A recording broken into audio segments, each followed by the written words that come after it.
Assalamu alaikum wa rahmatullahi wa barakatuh, and welcome to A Piece of Cake as we wait for Abdurraheem to join us. He was here a moment ago, inshallah. And we have an interesting topic again, as always. And first and foremost, we apologize for the slight delay in time in coming on. And it actually speaks to the subject. We're going to be talking about. Is public speaking a piece of cake? Many have asked Abdurraheem, many ask me regarding public speaking, giving dawah, speaking to people publicly. And it has its pros, it has its cons. The challenges are there, right down to us looking at our intentions, right down to delivering and the different contexts and environments that we deliver in, right down to the expectations of those who are listening to us and listening to public speakers, listening to scholars, listening to students of knowledge, listening to callers, da'is, and in all of that, expectations of how such people are supposed to be. And in every instance, I would say, first and foremost, those who are public speaking are not perfect. Those who are public speaking as well should hold that what they say counts. It's very, very important that what they're saying is measured and that they have an understanding of the context in which they are speaking. What public speakers say counts. Okay. And again, public speakers are far from perfect. And here is my beloved brother, Abdurraheem, in the light. So there he is, Abdurraheem Green. And there is Dr. Abdul Haqq Baker. And this is A Piece of Cake. So Abdurraheem, in introducing this, jump in, my brother. Public speaking. Yeah, so we're asking, is it a piece of cake? Yeah, is it easy? And I think we should probably say this every week, is that anything's easy if Allah makes it easy for you, right? Obviously, if Allah makes it easy, it's easy, right? But one of the things, I mean, I've been asked this question quite a few times, like, how do I get to be a public speaker like you? How do I get to be a public speaker like Dr. Zakir Naik? How do I get to be a public speaker like, Hussein Yi or, Siraj Wahaj or whoever, right? It may be Abdul Haqq Baker, right? Or whoever, right? How do I get to be a public speaker? So I thought that would be really interesting, as both of us have got experience in this, right? From obviously back in the days. Yeah.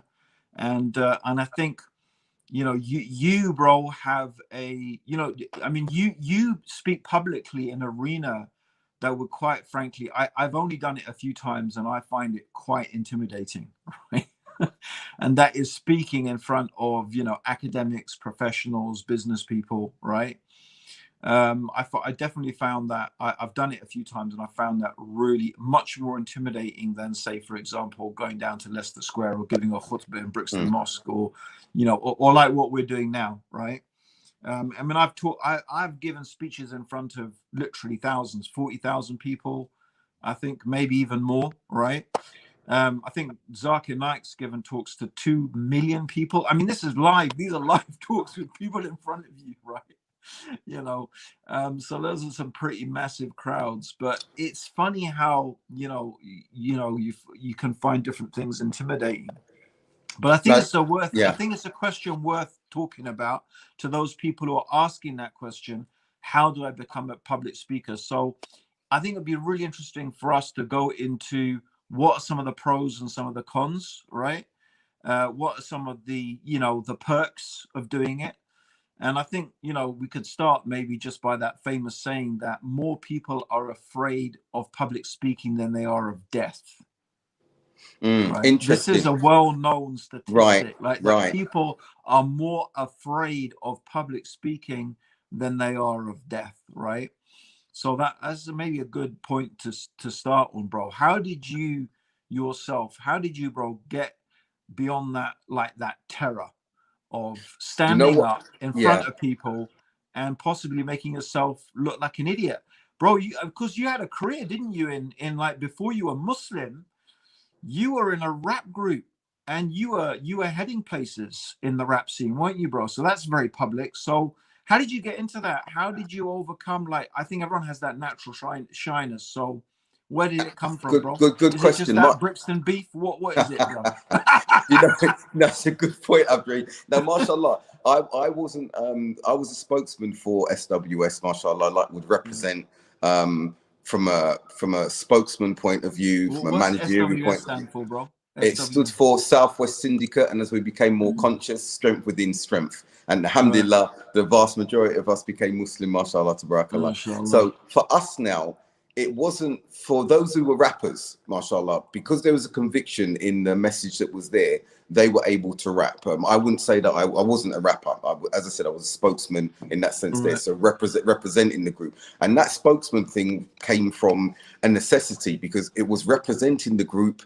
When we were about to kick off in fights, in violence, there'd be one or two of us speaking with the opposition, and you had to really realize and mentally contextualize. Okay, is this one where we're going to kick off? It's very tense. Everyone's there, ready to go off and everything, and you could either ignite it or you could quell it and dissipate it. So, from my perspective, speaking and also in front of the police when it was on top with the police arrests and thrown into the back of the van, and you knew, and you're being pressured, and we don't snitch, we don't do it. So knowing how to speak under pressure is where that became a way of life. But I'm going to fast forward, Abdurraheem.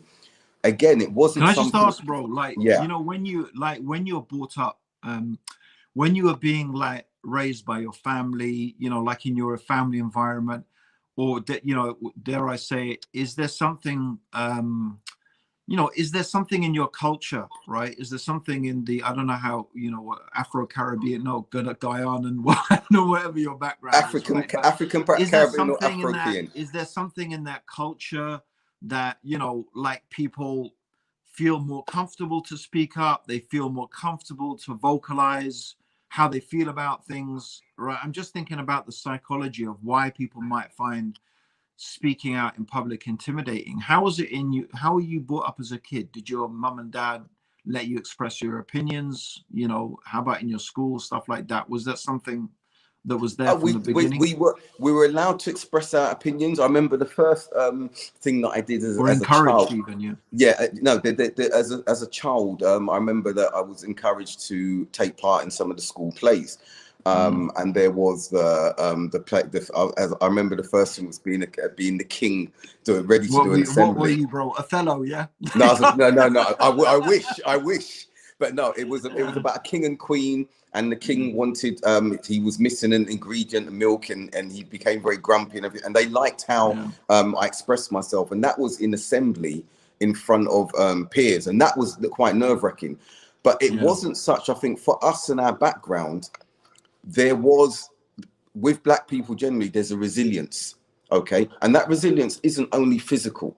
That resilience is all in how you express yourself, and to hide any fears or apprehension or nervousness that's actually there.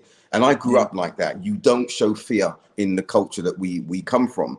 So that's how you were able to, if it wasn't violence, it was articulating yourself verbally. And that still takes place today. When you look at grime, when you look at the music scene and the rap scene and everything like that. There's a whole thing there. And you look at people like, I mean, you look at you look at Siraj Wahaj, Malcolm X, you know, Khalid Yassine. I mean, these guys, obviously Martin Luther King from, you know, the Christian perspective, but like from the Muslim perspective, I mean, these guys are some of the most powerful, dynamic speakers that you'll ever hear in the English language, right? Yeah. Incredibly powerful. But why? Also, you've got to remember that there's a place of resistance, resilience, pain. Okay, and when speaking, often these orators speak on behalf of a people.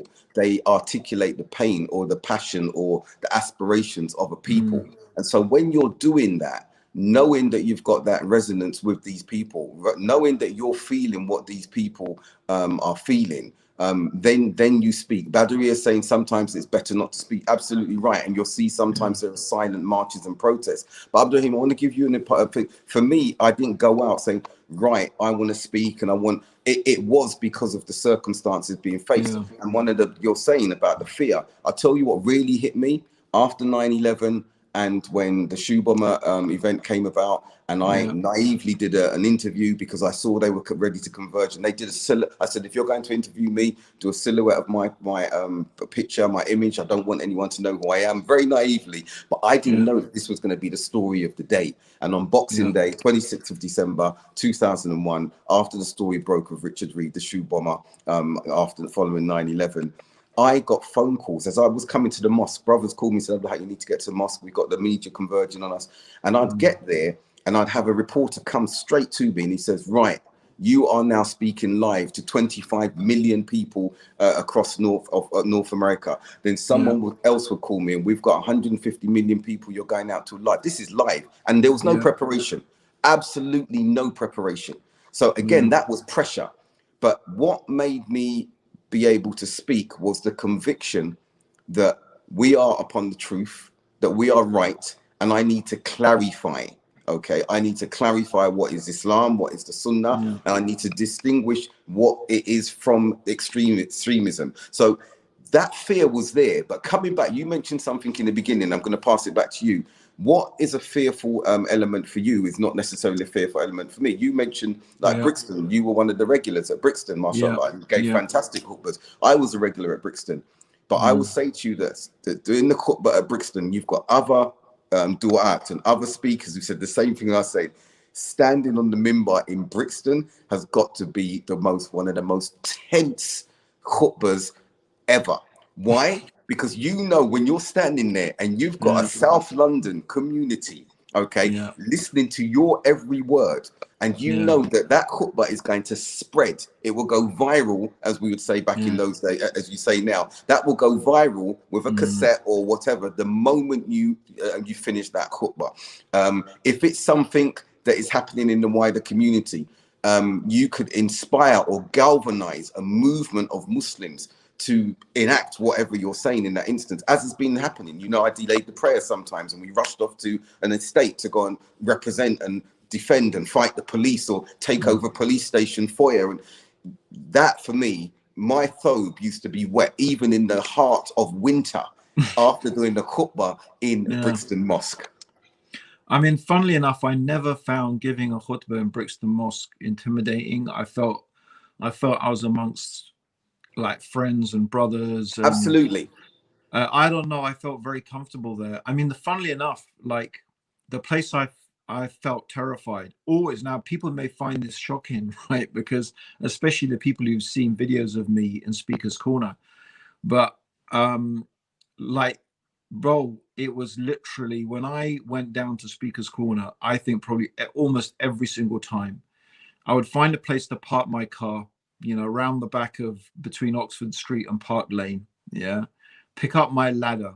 Yeah, so I had this ladder or these ladders that I had. I'd pick it up, put it on my shoulder and start walking.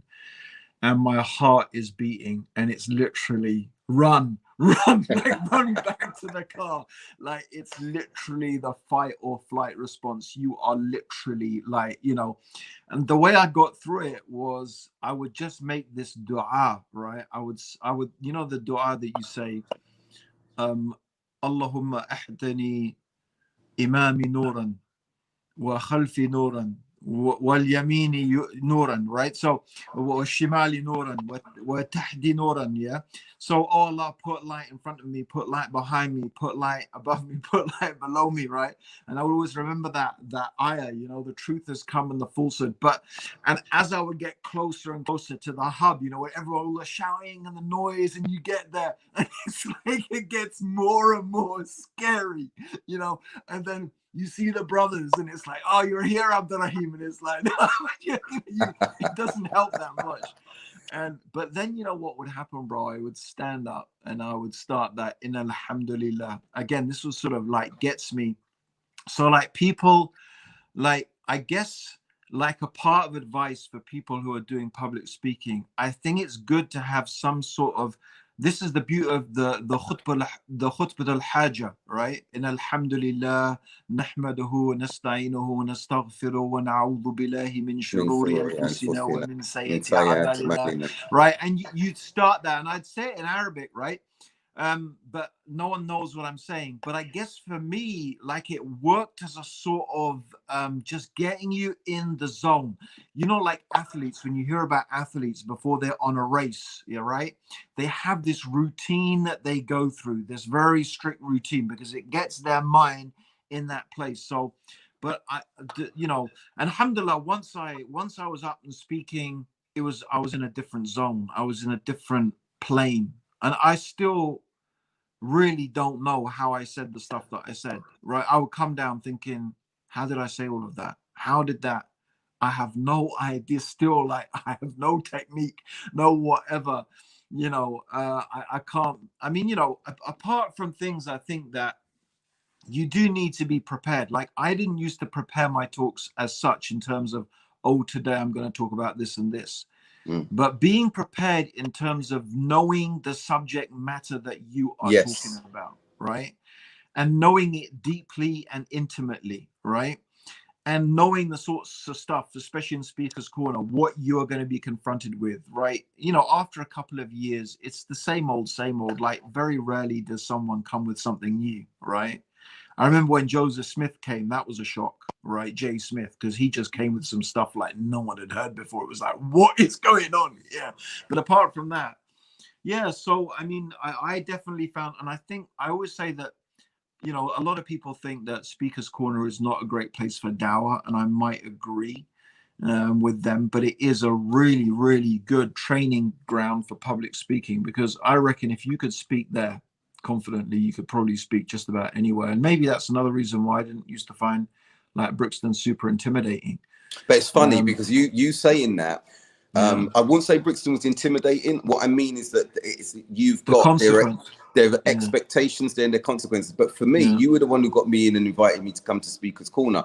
I didn't find it tense in that particular way. There you go. Look at that.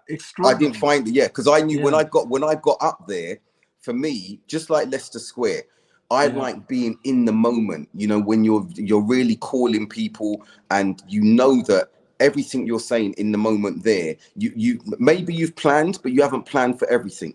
And Abdurraheem, one of the things that you and I believe Allah's blessed us with, is we can go with the flow. Abu Sufyan was good with that as well. You'd go with the flow and the circumstances. But as you said, okay, yes, I've delivered lectures, United Nations, governments and everything. And Octavia just mentioned something there when speaking to judges and other lawyers and everything. And because it's a nuanced and specific field that you're speaking in, as you said, you need to know what you're talking about. You need to be prepared in that instance. You cannot wing it, as we say, when you're speaking in those particular circumstances. And sometimes you can, with the knowledge that you've already acquired and that you've learned. But you could be the best lawyer, you could be the best public speaker in the field of speaking to governments and everything. But when you're speaking about policy, when you're speaking about strategy, when you're speaking to lawmakers, policymakers, judges, you need to make sure that everything you're saying is in its place. There's no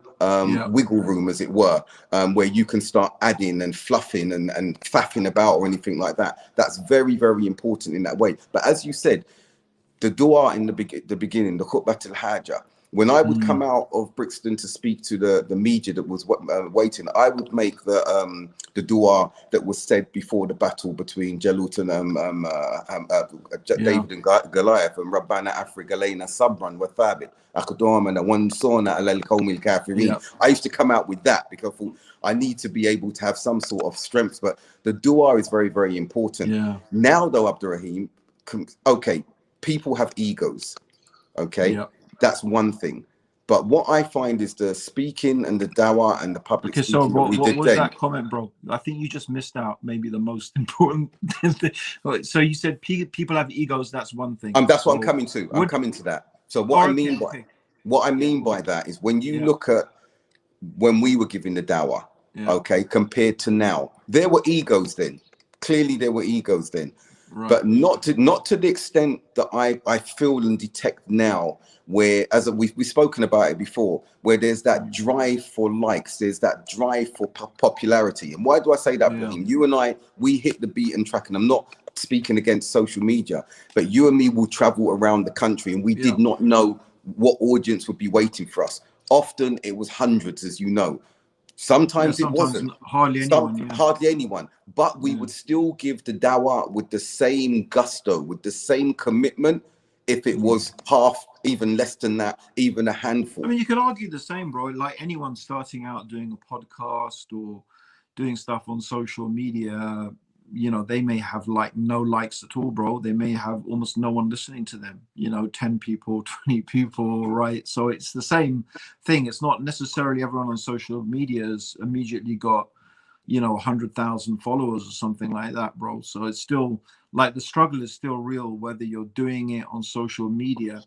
I think the real difference is like when you're live, the people are in front of you, right?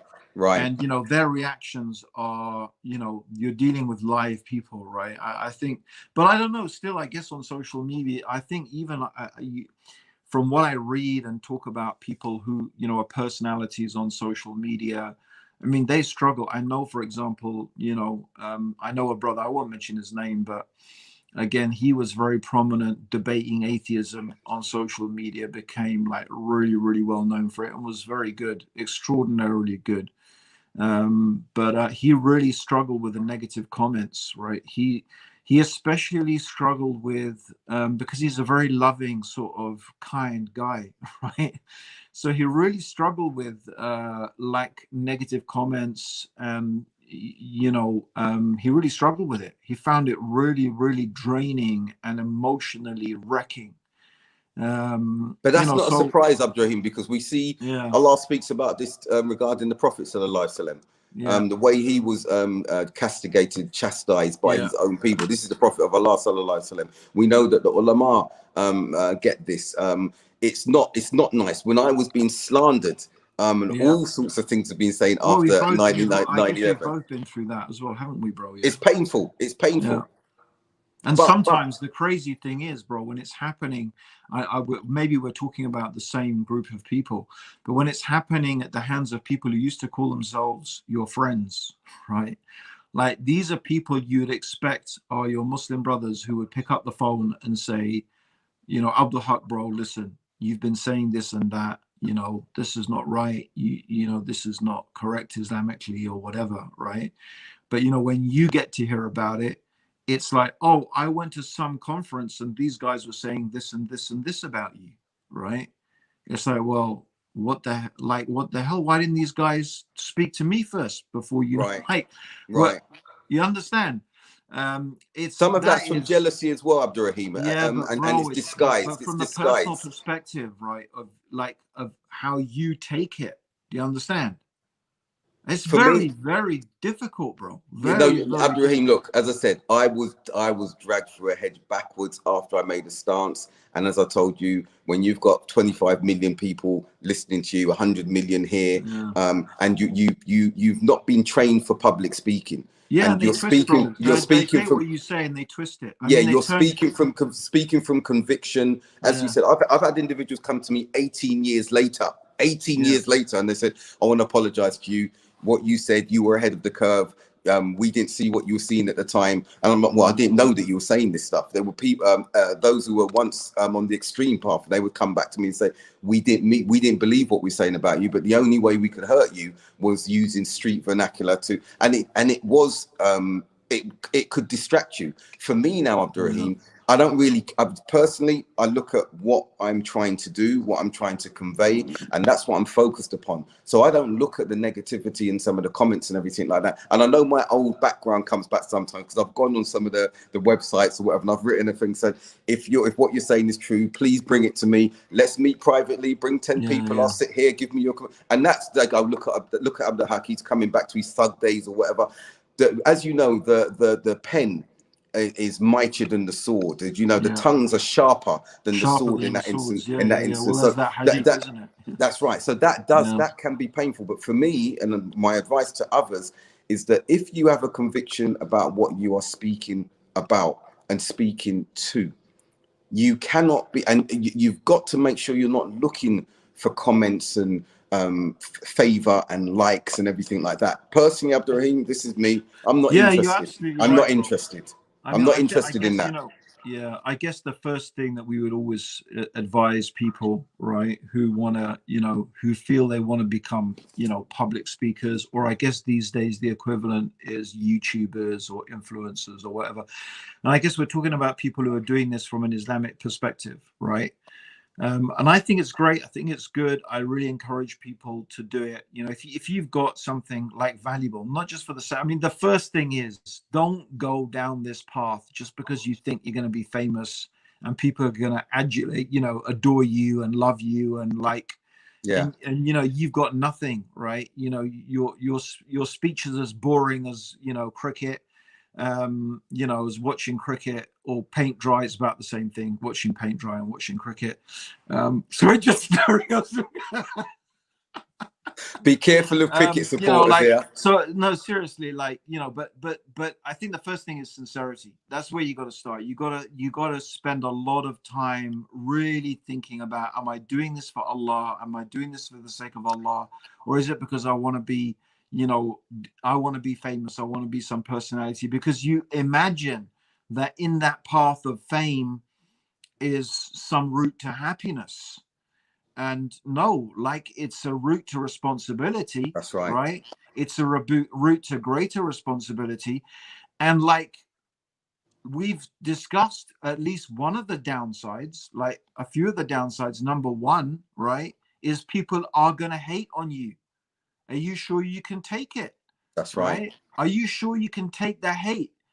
Because unless you're just going to say some bland nonsense that will offend no one, and which, by the way, will not get you anywhere really, because no one wants to listen to bland nonsense, right? People, they thrive, they want the bit of controversy, right? So you're gonna get hate.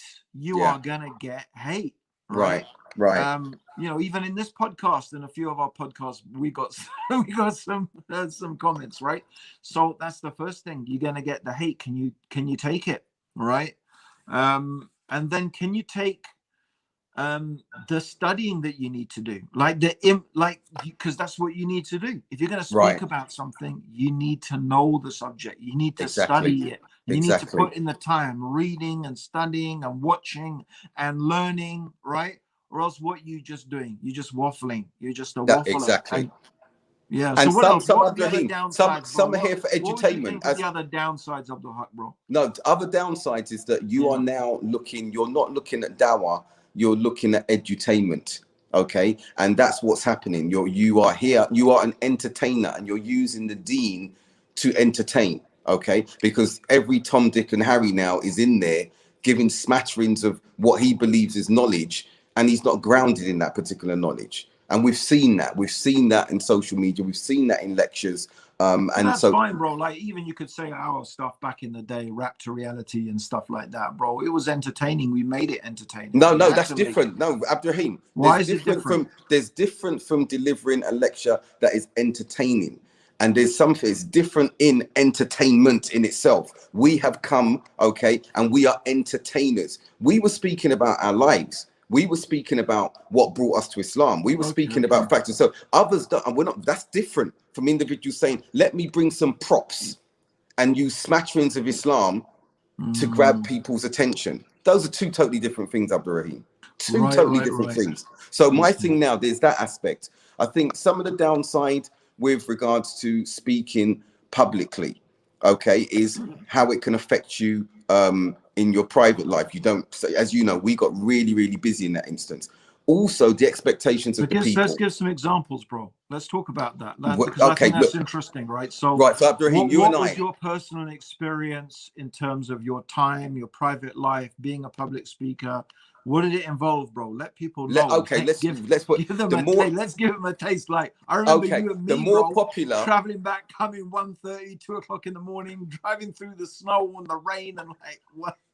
And as you know, good point, Abdurraheem. So there's that. I've always maintained my career. Okay. Right. It's something that I always felt very strongly about, that like I was in the legal profession, as you knew. Yeah. So, okay, I ended up starting having to take time off work, getting back late, everything. Then also it started impacting on family life, in the sense that I Yeah. was away from home a lot of the time. Okay. Yeah. And I know that I'd say when I had more than one wife, that impacted on that in that particular sense. And even when I started traveling internationally to do United Nations conferences, speaking to policymakers and everything Yeah. like that. So it impacted on me in that particular way, where I would have wanted more time for myself and for my family in that instance. And as Yeah. you know, remember, Abdurraheem, you remember that clearly. I didn't know you'd remember. I remember one, I took off a complete year. I said to you one year, I'm not Yeah. doing this anymore. And I Yeah. just stopped. I Yeah, said remember, you no to mentioned it before everything. in a previous podcast. And remember Abu Muntasir, bro, I think he, you know, he was another person who, you know, may Allah reward him for all the good that he has done. You know, he's someone who, you know, like in the GMS days, right? You know, the good old days. Yeah, they were good old days. They were. But they had some, you know, they had some downsides, but there was a lot of good stuff. At least there was no hanky panking around with some nonsense, right? But yeah, I mean, you know, this guy, I wouldn't say was what, fairly senior management in British Telecom, yeah, and yet he was traveling up and down the country, not just on the weekends. Literally, his weekend was from every weekend. He would be going up and down the country, Right. one circle to the Right. next circle to the next circle, and not just only on the weekends. He was doing this as well In the week. even on the weekdays. That's right. Yeah, he had what, double, triple, but heart bypass he Yes. had to have, right? Yeah. And also on top of that, running the organization.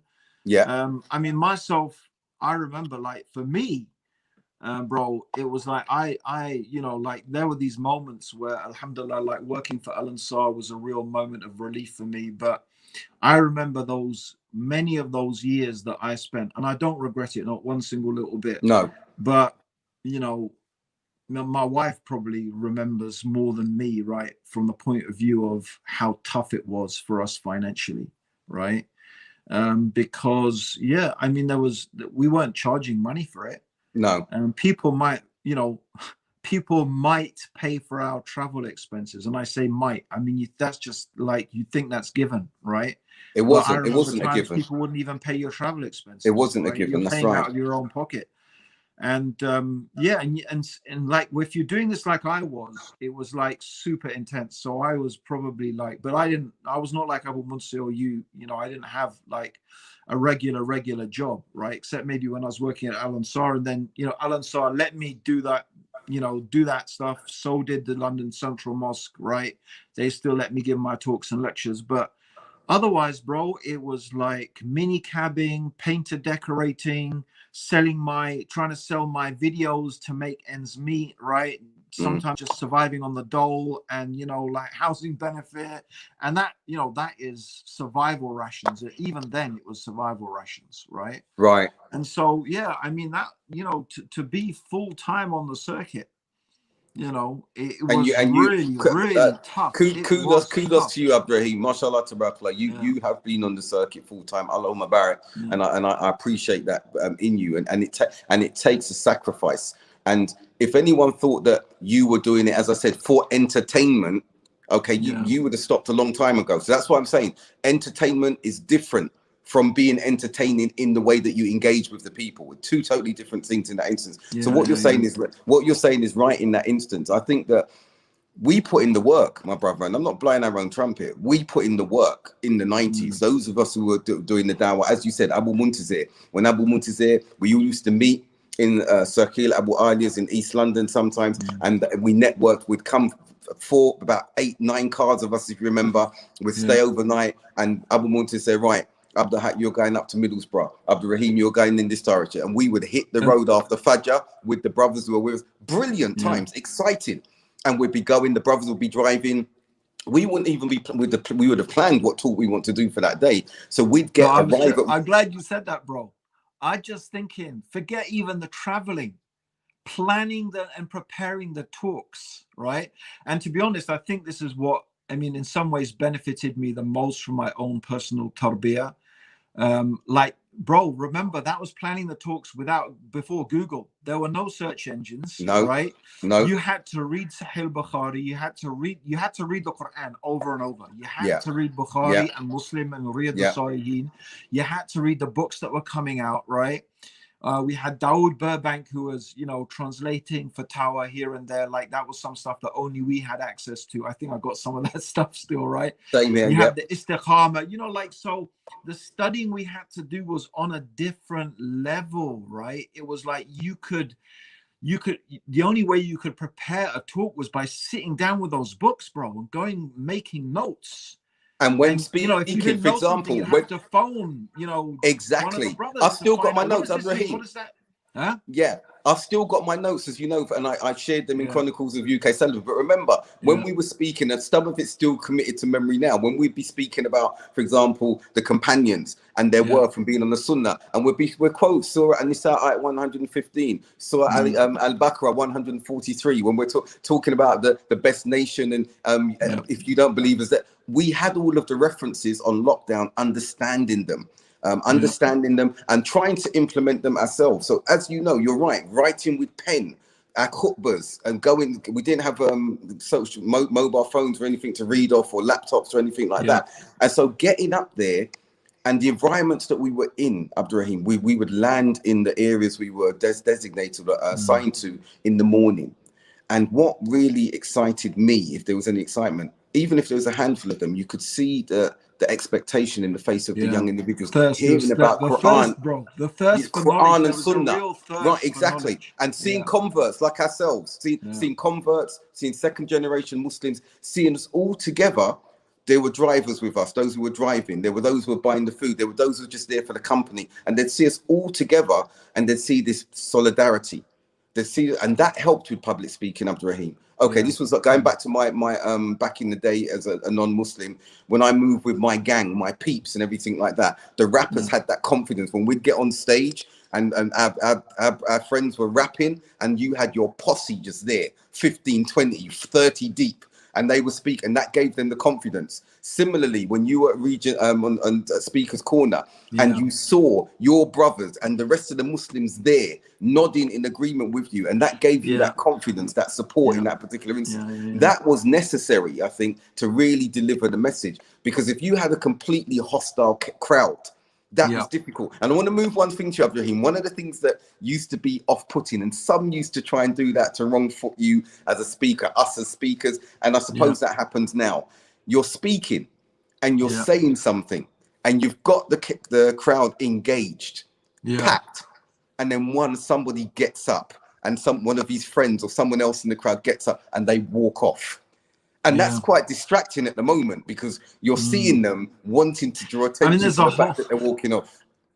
There's a whole skill set involved, bro. I mean, like, the thing is that speaking to an audience like that, and the thing is, it's so interesting you said that, because see, what I try to do is really try and connect with the audience, right? I try to have that connection with the audience. So all the more, if people just get up and walk out, right? It's like, okay, what am I saying wrong? Why is it, like, what is it about what I'm saying that is boring this person, or they're not interested, so that stuff is real. You have to learn to deal with all of that stuff, right?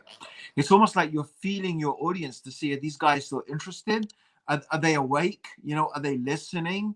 I think, it's interesting, because you're talking about you were touching on some of the perks, and I think I guess the greatest thing about maybe the greatest thing about being a public speaker, right, from the point of view of the good side, right? In fact, probably what is the good side is that you see people change, right? When people take Shahada who are not Muslim, or people who were astray, and they start practicing Islam, right? And then when people say, they say, I listened to your talks, and still today, people, like, even today, someone phoned me, I was listening to your talks when I was a kid. You came over to, Canada, and you were giving these talks, and mashallah, this person is, on the deen and practicing and doing things for Islam.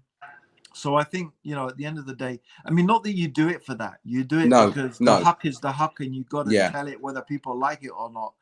But I can't lie that, one of the things that helps keep you going and which makes prophets like Ibrahim alayhi salam all the more admirable, to think that like almost no one accepted his message, right? And Noor alayhi salam, 950 years. How did he just kept going, bro? 950 years. Like, you know, I have to admit that, you know, some of the things that keep you going is the fact that people react positively and people change and become Muslim and, you know, follow the Sunnah and, you know, abandon their bad ways. But imagine having to just keep on going for all of that time and virtually nobody changing. Right. But also, because Abdurraheem, that's the the test of non-Muslims, sincerity, isn't it, bro? definitely it's a test of sincerity. But also as well, and you know this as well from yourself, speaking to the non-Muslims, we've got notes. I've got my archives from Al Ansar where non-Muslims, where Christians will write in and understand what we were saying and have dialogue and say, I respect the perspective you're coming from. So not only the Muslims being affected by that, but the non-Muslims hearing you establish principles and the proof that with intelligence about what you're upon. So as you said, it's not about pleasing the people. It's about conveying the message. And for me, to be honest, as I've said, if I had to stop tomorrow, and I've been really, I think you know me, if I had to stop tomorrow, I thought what I'm saying is not resonating and it's not of benefit. And let's be frank, there are far more better speakers, knowledgeable, qualified than me. I know that. In my field or in the area that I'm in, I know that. Do I know it better than some? Yes, I will say that with confidence in what I've studied and everything. And part of it is my life experience. And that's important. With our speaking, and I don't call myself a public speaker or even a da'i. I'm just a regular Joe who knows something in my sphere that I can speak about. But as long as you're speaking to that and about that, everyone can do that if they've got the confidence to speak in that instance, to share that experience, to share how the deen has impacted upon them and what insight they've got from that experience. That's very important, Abdurraheem. As I said, if you're going there and the intention's not there, if the intention is incorrect, don't even start. Forget it. I think you brought something up that's really nice. Like, so if people, and I think it's, you know what, one of the really interesting positive things about, you know, going on tabligh with tabligh Jamaat, for example, right, is they almost, I think, you know, they force everybody who's with them at some stage to stand up and give that talk about, you know, Iman and Yaqeen, right? You know, like, even if it's like, so I think that, you know, public speaking in general, whether it's for Islam or not, is a very, very useful skill to have, right? But if someone is interested, right, at an age and they like the idea that, you know, I would love to talk about Islam, I would love to, you know, convey the message and convey that call, right? Obviously work on your sincerity, make sure you're doing it for Allah.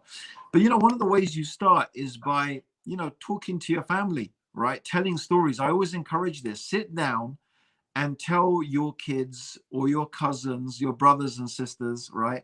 Tell them the stories of the prophets. Tell them the stories of the Anbiya, right? Tell them some, because that's literally how you're beginning to get used to public speaking. And tell the stories in a way that's engaging. You'll soon see if those little kids these days, right, are sitting there listening to you or not, right? Because that's the beginning of being able to understand how can you talk about something and, you know, that you care about. And I love that advice you give. You know, if you talk about something that you care about and that's important to you, you know, there's always this saying that I think is so true, that, you know, what comes from the heart goes to the heart. Right. If it comes from your heart, it goes to the heart. And also, so let's, for example, what you're saying, we started out, and I've seen he's come onto this show, and I want to give a shout out to him again. We both know him. You can detect from some of the newer Muslims, like when we were new, that they are speaking from the heart, that they have some good that they want to give. And I've done it before and I'll do it again. Jordan's come on and he's got his own platform. And I think the reason why things are resonating with others regarding Jordan is because he's speaking exactly to that. He's speaking from a point of sincerity, and he's speaking from his experience, and he's staying within his lane. And I think that's what makes him popular and why he's so popular at the moment. And Jazakallah khair, Jordan, for that. So I think that's what we need to be looking at. Intention, sincerity is a very, very important thing. and we mustn't be distracted by the naysayers. There are always going to be naysayers that are actually there. Also, we've got to look at one thing. We have our limitations, okay? And we may make mistakes publicly, but we have our limitations. And I think that we should not be put on a pedestal in that particular instance. I think people need to take us Yeah, as I mean, we are.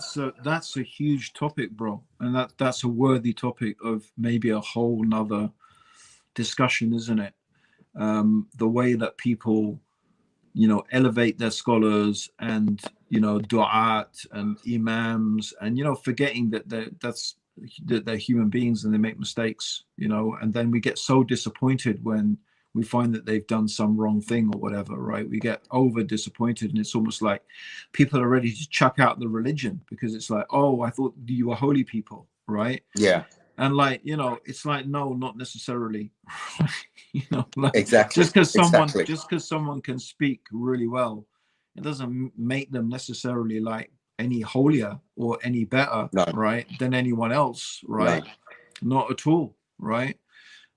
Like it's just like a skill set, being able to Yeah. speak well is a particular skill set that you can learn. It's not necessarily connected with, piety. Even to be honest, bro, having the mind in order to be able to memorize hadith and Quran and, and memorize the rules of fiqh, that itself again does not necessarily make you a pious, righteous person. No, right? it doesn't. It If you doesn't. have a legal mind, you have that mind that is able to understand the legalities and the ins and outs, doesn't necessarily make you spiritually a pure person. No. Right? No, it doesn't. It just means that Allah has blessed you with a mind like that, and it's good, alhamdulillah, that people use it for the deen. But that's right. Don't get disappointed when your heroes are human, right? I mean, exactly. At the end of the day, that I guess that's what makes a hero really a hero, is that he is human and yet he still manages to achieve something. So there's a lesson in this for everyone who's listening. So yeah. Remember, people, Spider-Man is fictitious. So is Superman.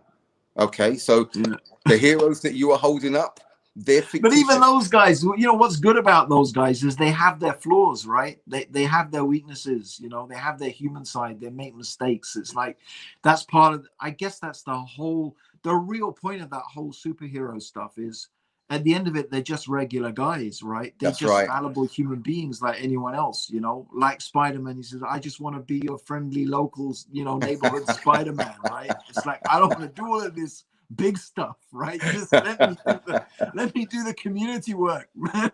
But the only thing is, he's got to stop wearing these underwear on the outside. Yeah, I think that's a bit. Come on. A lot of them do that, bro. But no, Abdurraheem, even Black Panther, bro. Even Black Panther's got that skin tight suit, bro. Well, that's true. That's true. I have to concede there. We have to concede there. Bro, listen, bro. I gotta go and join the family, bro. It's been absolutely amazing. What an amazing conversation, bro.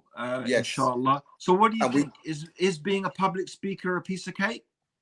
Not entirely, but the reward and blessings that are there. I definitely don't think so. Yeah, it's not. But but look, the reward at the end, if the intention's correct and we're doing it fi sabilillah, for Allah's sake, then we can't enumerate or count the blessings that are there. Who is better than he who calls to Allah and says that I am of the Muslims? Jazakallah. And let's let the people know that we're going to be coming at an earlier time next week, inshallah. An hour earlier. So that we can give you more of this piece of cake, inshallah. More cake. You can have your cake and you can eat it as well. It's going to be high tea, 6 o'clock. So supper, high tea, inshallah. And more of a piece of cake, because we're finding this time for both of us a little bit awkward. So a bit early would work for both me and Abdul Haqq better, inshallah. Bro, it's been fantastic talking to you again. Very interesting. Great remembering the old days as well. In many ways, alhamdulillah, they were good times, alhamdulillah. No, may Allah accept it from us and forgive us our shortcomings, bro. Ameen. Great to see you again, bro. And I look forward to seeing you next week and seeing our audience next week. Jazakumullah khair. This has been Abdurraheem Green and Abdul Haqq Baker, and this was A Piece of Cake. Assalamu alaikum wa rahmatullahi wa barakatuh. Wa rahmatullahi wa barakatuh. Wa alaikum salam wa rahmatullahi.